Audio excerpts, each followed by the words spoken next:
vous avez participé de manière très visible aux élections récentes de renouvellement du bureau de la fédération. Augustin Senghor, votre candidat, vous ne l'avez pas caché, a été réélu pour un 4e mandat. Vous-même, vous avez été réélu à la tête de la Ligue de football amateur. Justement, il y a des questions qui se posent, monsieur le ministre.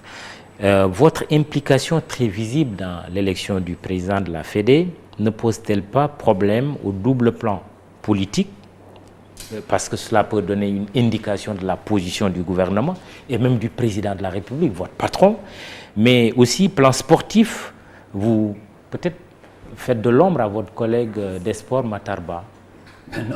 Non, mais Mamoudou, il faut quand même que dans ce pays, que nous puissions être sur les principes. La fonction de ministre, ou bien la fonction de directeur général, ou bien toute autre fonction, il n'y a pas d'incompatibilité textuelle. C'est très clair. J'ai ma passion, c'est le football, en dehors de mon activité professionnelle. Vous, Mamoudou, vous êtes directeur de ITV, mais en Russie, nous nous sommes embrassés comme c'est pas possible, parce que vous êtes un passionné du football. Quand nous avons marqué le 2e but, nous étions côte à côte. Vous avez manifesté cette passion. Sauf que je ne suis pas ministre et donc je ne suis pas candidat à un poste dans la fédération. La fédération est une organisation privée. Oui. Aujourd'hui, dans l'association de la presse, dans l'association des hommes de presse, je ne sais pas comment vous les appelez, vous, les éditeurs de presse, mais vous êtes libre d'aller militer pour ne pas aller militer. Moi aussi, je suis en dehors de mon activité professionnelle ou gouvernementale, je suis un passionné de football. Ça, avant d'être ministre, tout le monde le savait. Mais des gens comme Moussaka qui disent, mais comment justifier votre présence à la fédération malgré votre poste de ministre de la République? N'est-ce pas, comme le qualifient certains, une ingérence de l'exécutif dans les instances du football? C'est une erreur. Et les gens qui ont écrit, ils ont même écrit à la FIFA, je vous l'apprends. Mais la FIFA n'a pas répondu, parce que la FIFA, c'est pas peut-être ceux qui ont été battus. Je ne veux pas revenir sur ce point. Monsieur Madi Touré. Je ne veux pas revenir sur ce point. Oui, et qu'est-ce que l'État, la FIFA a répondu par rapport à... un mépris. Ça, c'est parce que la FIFA ne répondra même pas. Dans tous les pays du monde, des ministres participent à la vie associative. Le ministre russe, tenez-vous bien, le ministre russe des sports, c'est un président de fédération. Ici au Sénégal, je ne suis pas le premier cas, peut-être que je suis le plus visible.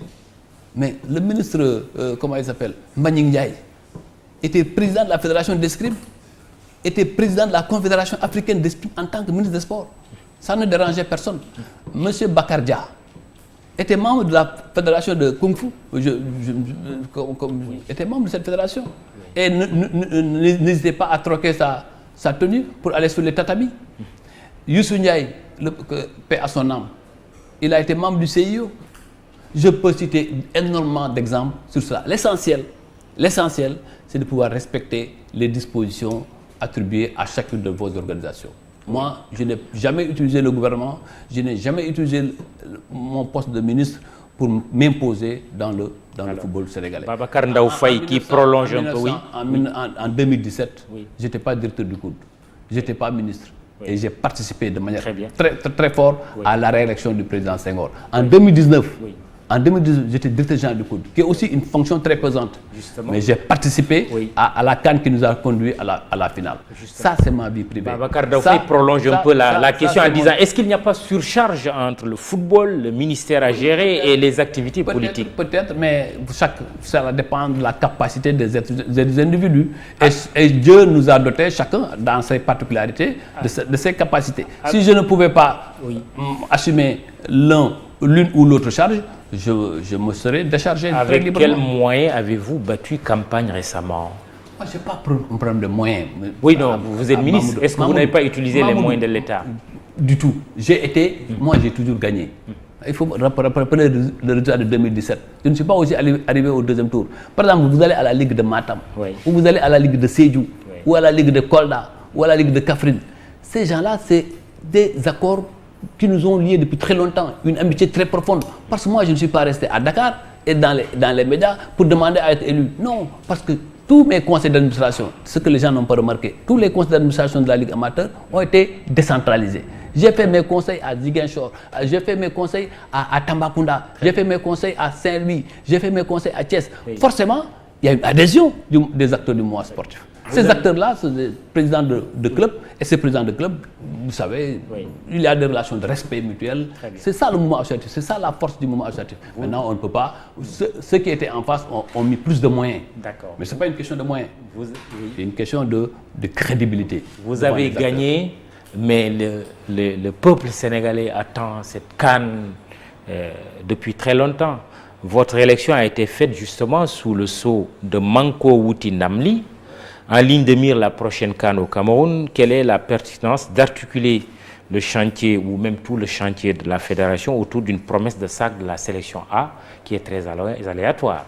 Non, mais Manko Wouti Namli, dans toute compétition sportive, on recherche la victoire. Moi-même, quand j'allais à la Coupe du Monde, je rêvais de gagner la Coupe du Monde. On ne va pas dans une compétition en limitant les ambitions. Ça, c'est un premier aspect. Le deuxième aspect, c'est que la Fédération sénégalaise de football, si nous sommes honnêtes quand même, a fait d'énormes progrès dans tous les domaines. Dans le domaine de la gestion, Mamoudou, tenez-vous bien, en 2009, quand nous arrivions à la tête de la Fédération, nous n'avons pas trouvé 20 millions dans les comptes de la Fédération. Cela est un fait. Quand le comité de normalisation faisait la passation de services avec la Fédération dans laquelle nous siégions, et même les comptes n'étaient pas réguliers. Aujourd'hui, vous avez combien dans les caisses? Aujourd'hui, au moins, on parle de milliards. On parle de milliards. On parle de milliards, je ne parle pas de chiffres, je ne peux pas le donner ici exactement, parce que je ne suis pas financier, je ne gère pas les questions financières, contrairement à ce que les gens aussi disent. Mais le plus important, c'est que nous sommes arrivés à une situation plus maîtrisée. Aujourd'hui, toutes les petites catégories, cela aussi les gens ne le disent pas, toutes les petites catégories étaient à la charge de l'État avant que nous arrivions. Aujourd'hui, toutes les catégories de football qui existent sont totalement prises en charge par la Fédération sénégalaise de football, à l'exception de l'équipe A. Et même l'équipe A aussi, il y a des investissements de la Fédération. Au niveau infrastructurel, les gens ont invoqué cette question. C'est vrai, les stades sont du ressort de l'État, mais au moins nous disposons aujourd'hui de 2 grands centres, à Guéréo comme à Toubab Dialaw, de centres de formation qui nous permettent de prendre en charge la formation de nos compétiteurs. Mais maintenant, ce n'est pas simplement le peuple sénégalais qui attend la coupe. C'est nous tous acteurs, nous pensons que le moment est venu de pouvoir gagner quelque chose. Mais on ne le décrète pas. Le rôle de la fédération, c'est d'organiser les conditions pour arriver à gagner la Coupe d'Afrique. Maintenant, il y a eu une petite pierre que vous avez jetée sur le fait de pouvoir gêner le ministre des Sports et moi, nous faisons la même personne totalement. Et sur toutes les questions de nos interventions, nous discutons et nous sommes dans une même logique de solidarité gouvernementale. Nous nous comprenons sur toutes les questions et nous agissons ensemble. Le beach soccer, l'équipe nationale, est en demi-finale de la Coupe du Monde. C'est une des consécrations du travail de la Fédération. Ce beach soccer a été créé par la Fédération sénégalaise de football, entretenu et financé et organisé par la Fédération civile. C'est un autre aspect d'un bilan extrêmement positif. Et je crois que c'est la consécration, le fait d'arriver à cette étape de la Coupe du Monde est une consécration pour cette discipline, mais aussi un certificat qui doit être décerné à la Fédération sénégalaise de football.